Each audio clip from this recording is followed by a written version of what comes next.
Hi guys, எல்லாருக்கும் வணக்கம். So இன்னைக்கு நம்ம இந்த அனிமையோட நெக்ஸ்ட் பார்ட் தான் பார்க்க போறோம். சோ போன பார்ட் பார்க்காம இருந்தீங்கன்னா மறக்காம போய் செக் பண்ணி வந்துருங்க. டிஸ்கிரிப்ஷன் அப்புறம் ஐபட்டன்ல லிங்க் தந்திருக்கேன். சோ பார்த்து என்ஜாய் பண்ணுங்க. சோ நீங்க இப்பதான் ஃபர்ஸ்ட் டைம் நம்ம சேனலுக்கு வரீங்கன்னா மறக்காம சப்ஸ்கிரைப் பண்ணிட்டு அப்படியே பக்கத்துல இருக்க பெல் பட்டனை பிரஸ் பண்ணிக்கோங்க. அப்பதான் நான் போற வீடியோ உங்களுக்கு ஆன் டைம் நோட்டிபிகேஷன் காமிக்கும். சரி வாங்க நம்ம இன்னைக்கான வீடியோக்குள்ள போயிடலாம். ஒரு துரோகியோட பையனா இருந்தாலும் உன்னை பாவனு உயிரோட விட்டு வச்சிருந்தா, ஆனா நீ உன்னோட அழிவை நீனே தேடிக்கிற. ஏலு பிக்சன் என் அப்பாவை கொன்னதுக்கு ஒண்ணு விட மாட்டேன்டா. உனக்கு சாகணும்னு ஆசை வந்துருச்சோ? நீ மின்னறதை விட இப்ப கொஞ்சம் ஸ்ட்ராங்கா தெரியற. மரியாதையா அந்த சீக்ரெட் டெக்னிக் என்கிட்ட கொடுத்துடு. அது உன் கனவுல கூட நடக்காது. அப்பனா சரி அப்படிங்கிற மாதிரி சொல்லிட்டு ஹீரோட சித்தப்பா அவனோட பவரை யூஸ் பண்ண நம்ம ஹீரோ பின்னாடி தெல்ல பண்ணா. ரொம்ப ஸ்ட்ராங்கா இருக்கு. இதான் இன்னர் ஸ்டேஜோட பவரா. அதே சமயத்துல இங்க லூவோ கிளானோட என்ட்ரன்ஸ்ல காமிக்கிறாங்க. அந்த மாயாவி அந்த ஃபர்னஸோட அவ இங்கதான் வந்துகிட்டு இருக்கான். என்னால அதை ஃபீல் பண்ண முடியுது. அது பக்கத்துலதான் இருக்கு.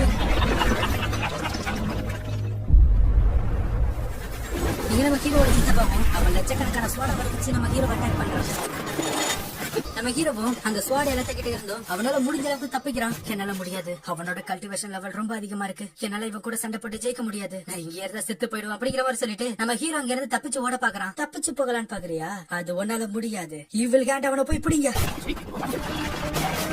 அப்ப நம்ம ஹீரோவை அந்த இடத்துக்கு வந்த மந்திர கைகள் எல்லாமே நம்ம ஹீரோவை பிடிச்சு வச்சுக்குதுங்க. இந்த இடத்துல இருந்து அவளை சீக்கிரத்துல தப்பிச்சு போயிடலாம் நினைச்சியா? உன்னால எங்கேயும் ஓடி போக முடியாது. இது டீமன்ஸோட டெக்னிக் ஆச்சு. நீ டீமன்ஸோட கூட்டு சேர்ந்துட்டியா? நீனும் அப்பனும் சுத்தமான வடிகட்ட முட்டாளா இருக்கீங்களே. மரியாதையா அந்த சீக்கிரட் டெக்னிக்கை என்கிட்ட கொடுத்துடு. நான் உன்னை வலிக்காம கொள்றேன். அப்ப அந்த இடத்துக்கு மாயாவி வரான். நான் இதை ரொம்ப கஷ்டப்பட்டு கண்டுபிடிச்சிருக்கேன். அதனால உன்னை இதை சுலபமா கொல்ல விட மாட்டேன். அந்த பையனோட உடம்பு எனக்கு சொந்தமானது. உனக்கு நான் ஹீரோட அப்பாவை கொல்றதுக்காக உனக்கு விஷம் கொடுத்து உதவி பண்ணிருக்கேன். அதனால நான் உனக்கு பண்ண உதவிக்கு பதிலா அந்த பையனை நான் இப்ப எடுத்துக்கிறேன். அது உன்னால முடியாது அப்படிங்கிற மாதிரி சொல்லிட்டு நம்ம ஹீரோட சித்தப்பனை அட்டாக் பண்றான். ஆனா அந்த மாயாவியும் அவனோட ஃபர்னஸ வச்சு எல்லாத்தையும் தடுத்துட்டு அவன் அந்த இடத்துல ஸ்மோக் பாம்பை யூஸ் பண்ணிட்டு நம்ம ஹீரோவை கூட்டிட்டு அங்க இருந்து கிளம்பிடுறான். அடே கிழட்டு மாயாவி, உன் லைனை நீ கிராஸ் பண்ணிட்டடா.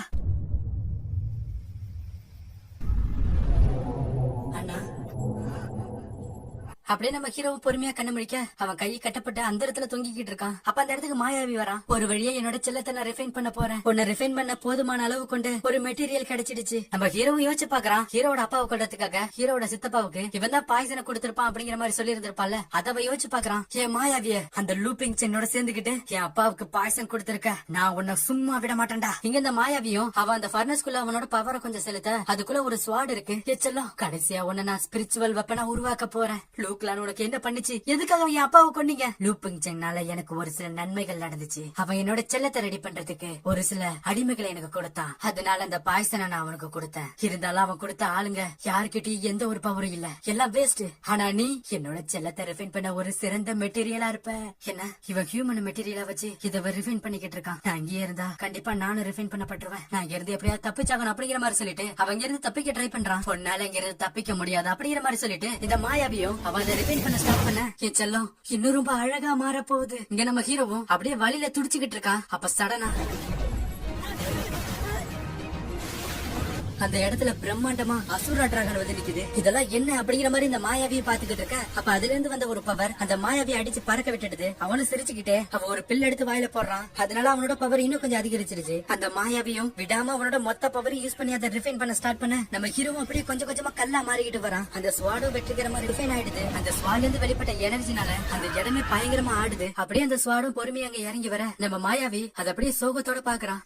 என்னங்க இங்க ரொம்ப குளிரா இருக்கு, வாங்க முதல்ல வீட்டுக்கு போகலாம். இது உண்மையாவே நீதானா? இது நீதான் அப்படிங்கிற மாதிரி அவன் சொல்லிக்கிட்டு இருக்க. எங்க நம்ம ஹீரோவை காமிக்கிறாங்க. அவன் முழுசா கல்லா மாறிட்டான். அவனோட கான்சியஸ்குள்ள நம்ம ஹீரோ அப்படியே தண்ணிக்குள்ள முழுகி போயிட்டு இருக்கான். அந்த இடத்துலதான் அசுரா டிராகன் இருக்கு. அப்படிங்கிற மாதிரி அந்த அசுரா டிராகன் சொல்லுது. அதே சமயத்துல இங்க மாயாவியோட ஒரு குட்டி பிளாஷ்பேக் காமிக்கிறாங்க. ஈஸ்ட் ரீஜன்ல இருக்க ஃபவுண்டன் எம்பையர்ல நீண்ட காலங்களா டீமன்ஸ் எல்லாம் ஊருக்குள்ள வந்து அட்டகாசம் பண்ணிக்கிட்டு இருக்குங்க. இதனால அங்க இருந்த மக்கள் எல்லாரும் ரொம்பவும் பாதிக்கப்பட்டாங்க. அப்போ மாயாவியும் ஒரு மனிதனா தான் இருந்தான். அவ வெப்பன் தயாரிக்கிறதுல சிறந்து விளங்கினான். அது மட்டும் இல்லாம ரொம்ப சக்தி வாய்ந்த வெப்பன் எல்லாத்தையும் நோபல் ஃபேமிலியை சேர்ந்தவங்களுக்கு உருவாக்கி கொடுத்து அதுல இருந்து வர்ற பணத்து மூலியமா அவனோட ஃபேமிலியை பாத்துக்கிட்டான். அடுத்த சீல மாயாவியோட வீட்டை தான் காமிக்கிறாங்க. பனி நிறைந்த காட்டுக்குள்ள தனிமையான ஒரு குடிசை வீட்டுலதான் வாழ்ந்துகிட்டு இருக்காங்க. என்னங்க இன்னைக்கு வெளிய பனி ரொம்ப அதிகமா இருக்கு, அதனால நீங்க நாளைக்கு போகலாம்ல? இல்லமா செல்லம், அரிசி வேற தீர்ந்து போயிடுச்சு. பெரிய ஃபேமிலி சேர்ந்தவங்க இந்த வெப்பனை செஞ்சு கேட்டிருந்தாங்க, நான் இதை செஞ்சு முடிச்சிட்டேன். அவங்க கிட்ட இதை கொடுத்துட்டு அவங்க கொடுக்கற பணம் மூலியமா நான் வரும்போது அரிசி வாங்கிட்டு வரேன், நான் வர வரைக்கும் வெயிட் பண்ணுமா அப்படிங்கிற மாதிரி சொல்லிட்டு அவன் அந்த வெப்பனை கொடுக்க போறான். ஆனா அந்த இடத்துல வெளியே இருந்த கார்ட்ஸ் எல்லாம் நம்ம மாயாவிய கழுத்தை பிடிச்சு வெளியே தள்ளிடுறானுங்க. ஏன் நீங்க இப்படி பண்றீங்க? உங்க மாஸ்டர் தான் என்கிட்ட அதை செஞ்சு கேட்டாரு, நீங்க வேணா அவர்கிட்ட போய் கேட்டு பாருங்க. உடனே அந்த கார்ட் சொல்றான், என்னோட மாஸ்டர் தான் சொன்னாரு உன்ன மாதிரியான ஒரு கீழ்த்தரமான காமனர்ஸ் கிட்ட வெப்பனை வாங்கினா அது அவருக்கு தான் அசிங்கமா அப்படிங்கிற மாதிரி அவ சொல்ல, நீங்க ஏன் அப்படி பண்றீங்க? என்னோட குடும்பமே அடுத்த வேலை சோத்துக்கு இதை நம்பிதான் இருந்துச்சு அப்படிங்கிற மாதிரி சொல்லிட்டு அவ ரொம்ப கஷ்டப்படுறான். அதே சோகத்தோட அவ ரொம்ப கவலையோட வீட்டுக்கு நடந்து வரான். அங்க வந்து பார்த்தா வீடெல்லாம் ஒரே ரத்தமா இருக்கு. அங்க ஒரு டீமன் அவனோட மனைவியையும் குழந்தையும் கொன்னு சாப்பிட்டுக்கிட்டு இருக்கு. இத பார்த்ததும் இவனோட மனசே உடஞ்சு போயிடுச்சு. அந்த டீமன் இவனை பார்த்துட்டு இவன் அட்டாக் பண்ண வர சொல்ல முடியாத சோகத்தோடையும் வலியோடயும் இருக்கிறாப்ப தன்னோட குடும்பத்தை கொண்டு அந்த டீமனை பழி வாங்கணும்னு அவனால முடிஞ்ச எல்லாத்தையும் பண்றான். ஆனாலும் அந்த டீமன் இவனை வசமா பிடிச்சு லாக் பண்ணிடுது. கோவத்துல இருந்த அவன் என்ன பண்றது தெரியாம அந்த டீமனை கடிச்சே கொண்டுறான். அந்த டீமன் இறந்து போயிடுச்சு. ஆனா டீமனோட ரத்தம் இவனோட வாய் வழியா உடம்புக்குள்ள போனதுனால இவன் பாதி மனிதனாவும் பாதி டீமனாவும் மாறிட்டான். அவன் தன்னோட குழந்தையையும் மனைவியையும் இறந்துட்டான். அப்போதைக்கு அவன் கிட்ட அவன் செஞ்ச வாள் மட்டும்தான் இருந்துச்சு. பல காலங்களா அவனோட மனைவியையும் குழந்தையும் இறந்து போனதுக்கு நான் தான் காரணம் அப்படிங்கிற மாதிரி சொல்லி அவனையே வருத்திக்கிட்டான். காலங்கள் போக போக அவனுக்கு பைத்தியம் பிடிச்சிருச்சு. அதுக்கப்புறம் அந்த ஸ்வாட இன்னும் சக்தி வாய்ந்ததா உருவாக்க நினைச்சான். அப்படிங்கிற மாதிரி இந்த பிளாஷ்பேக் முடியுது.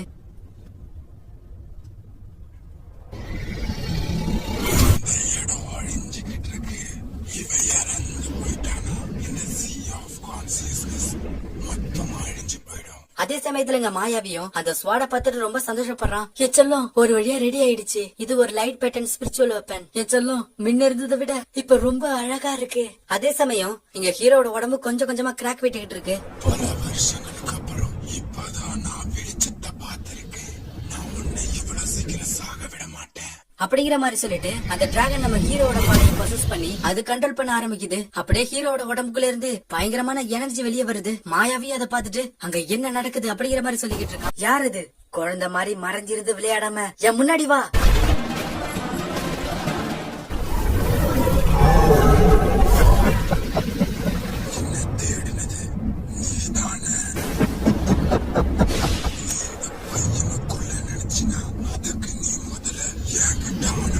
அப்படிங்கிற மாதிரி அந்த அசுரா டிராகன் சொல்லுது. உடனே மாயாவியும் பயங்கரமா சிரிக்கிறான். உன்கிட்ட இன்னும் எக்கச்சக்கமான எனர்ஜி இருக்க மாதிரி தெரியுது. அத வச்சு என்னோட செல்லத்தை இன்னும் என்னால அதிகமா ரிஃபைன் பண்ண முடியும். என்னோட செல்லத்தை நான் டிவைன் வெப்பனா உருவாக்க போறேன் அப்படிங்கிற மாதிரி சொல்லிட்டு அவங்க லட்சக்கணக்கான கத்திகளை வர வைக்கிறான். என் முன்னாடி நிக்கிற நீ யாரா இருந்தாலும் எனக்கு அதை பத்தி கவலை இல்ல. இப்ப நான் உன்னை கொல்ல போறேன். நம்ம அந்த ஸ்வாட நம்ம ஹீரோவை அட்டாக் பண்ணும்போது ஆனா அந்த இடத்துக்கு வந்த ஸ்வாட் எதாலையும் நம்ம ஹீரோவை டச் கூட பண்ண முடியல. என்னது ஸ்பிரிச்சுவல் வெப்பனா? மாயாவியை தொடர்ந்து அட்டாக் பண்றான். ஆனா நம்ம ஹீரோவோட உடம்புல இருக்க அந்த டிராகன் அது எல்லாத்தையும் சும்மா அசால்ட்டா தடுத்துட்டு இருக்கு.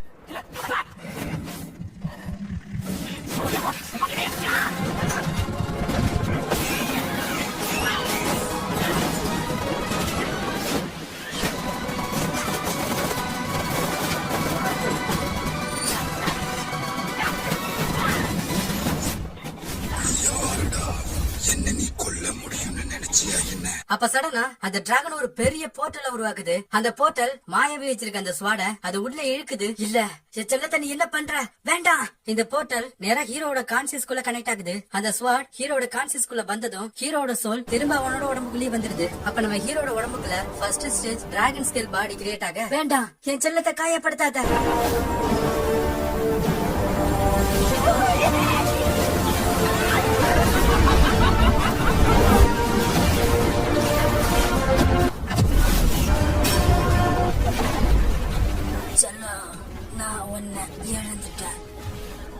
எங்க நம்ம ஹீரோவை கண்ணு முடிக்கிறான்.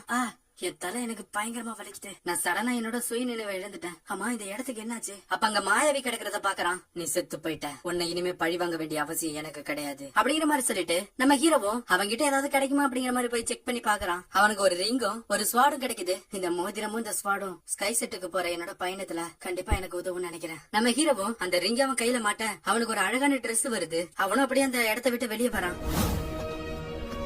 அப்பா நான் என்னோட தங்கச்சிய கண்டிப்பா ஸ்கை செட்ல இருந்து திரும்ப கொண்டு வருவேன். அப்புறம் நம்மள இந்த நிலைமைக்கு ஆக்கினவனையும் நான் கண்டிப்பா சும்மா விட மாட்டேன். அதே தான் இப்ப பிரசன்ட்ல காமிக்கிறாங்க. சோ ஃபர்ஸ்ட் எபிசோட்ல நடந்த அந்த போர் ஹீரோ ஸ்கை செட்டுக்கு வரும்போதுதான் அந்த போர் நடந்துகிட்டு இருக்கு. அப்படி நமக்கு ரீகால் பண்றாங்க. கருட ராஜா அவனோட கல்டிவேஷனை பிரேக் த்ரூ பண்ணி அவன் ஹியூமன் உருவத்தை பெற்றான். அதனால சென்ட்ரல் டொமைன்ல இருந்த எல்லா டீமன்ஸும் கருட ராஜாவை தங்களோட மாஸ்டரை ஏத்துக்கிட்டுங்க. அவ ஒரு டிவைனஸ் உருவாக்கணும்னு நினைச்சான். அவ 1 மில்லியன் டீமன் படைகளை வழிநடத்தி ஈஸ்ட் ரீஜன் மேல போர் தொடுத்தான். அந்த போர்ல நினைச்சு பார்க்காத அளவுக்கு உயிர் சேதம் ஏற்பட்டுச்சு. ஆனா ஸ்கை செட்டோட லீடர் அவனோட படைகளை வழிநடத்தி டீமன்ஸோட ஃபைட் பண்ணான். அப்ப அந்த இடத்துக்கு கிளவுடுகளோட மாஸ்டர் நீங்க வந்திருப்பாங்க. அவங்க அவங்களோட ஐஸ் பவரை யூஸ் பண்ணி அங்க இருந்த டீமன் எல்லாத்தையும் அசால்ட்டா கொன்னதோட மட்டும் இல்லாம அவங்க ஒரு பெரிய ஐஸ் பினிக்ஸ் அங்க வர வச்சு அவங்க கருடனோட சண்டையிட்டு இருப்பாங்க.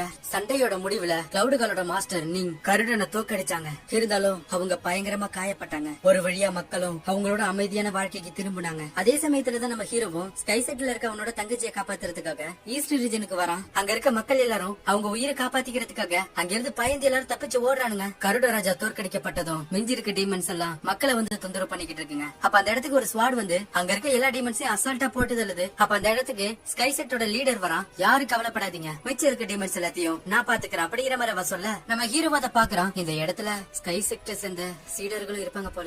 அப்ப அந்த இடத்துக்கு மக்களுக்கு உதவி பண்றதுக்காக ஸ்கை செட்டை சேர்ந்த எல்லா சீடர்களும் அங்க வந்திருக்காங்க. சீனியர் கிட்டத்தட்ட இங்க இருக்க எல்லா டீமன்ஸையும் நாங்க கொண்டுட்டாங்க. ஆனா இங்க இருக்க கிராமத்து மக்களையில என்ன பண்றது, அவங்க போக்க இடம் இல்லாம இருக்காங்க. சோ ஸ்கை செட்டோட தலைவனை நம்ம சீனியர்னே கூப்பிட்டுப்போம். சீனியர் சொல்றான், இங்க இருக்க மக்கள் எல்லாரையும் ஸ்கை செட்டுக்கு பக்கத்துல இருக்க கிராமத்துல போய் விட்டுடுங்க, அவங்களுக்கு தேவையான எல்லா உதவியும் பண்ணி கொடுங்க அப்படிங்கிற மாதிரி அவன் சொல்ல, அதே போல அங்க இருக்க மக்கள் எல்லாரையும் அவங்க ஸ்கை செட்டுக்கு அழிச்சிட்டு போயிட்டு இருக்கானுங்க. அப்படின்னா இவங்க எல்லாரும் ஸ்கை செட்டுக்கு தான் போயிட்டு இருக்காங்க. இவங்க கூடவே போனா நானும் உள்ள போயிடலாம் அப்படிங்கிற மாதிரி சொல்லிட்டு நம்ம ஹீரோவும் அவங்க கூடவே சேர்ந்து கிளம்ப ஆரம்பிக்கிறான். அடுத்த சீன்ல பிளட் கால்னு ஒரு இடத்தை காமிக்கிறாங்க. அங்க கருட ராஜா உட்கார்ந்து இருக்கான். அவ பயங்கரமா காயப்பட்டு இருக்கிறதுனால அவன் கல்டிவேட் பண்ணிக்கிட்டு இருக்கான். வெளியே இப்ப நிலவரம் எப்படி இருக்கு மாஸ்டர்? ஈஸ்ட் ரீஜன்ல இருக்க கிளவுட் கால் இப்ப ஸ்கை செட்டோட இணைக்கப்பட்டிருக்கு. அப்புறம் இன்னொரு விஷயம் இருக்கு, என்னன்னு சொல்லு. ஈஸ்ட் ரீஜன்ல இருந்த நம்ம ஹாஃப் டீமன் ஸ்பை மாயாவி இறந்து போயிட்டான் அப்படிங்கிற மாதிரி அவன் சொல்ல நம்ம கருட ராஜாவும் அவனை வந்து பாக்குறான். உனக்குள்ள இருக்க கோவத்தாலையும் விரியாலையும் உன்னோட ஆன்மா உடம்பை விட்டு இன்னும் போகாம இருக்கு. உன்னோட கோவம் தான் உனக்கு இப்போ இன்னொரு வாய்ப்பு தர போகுது. உனக்கு நடந்த எதையும் நீ மறந்துடாத,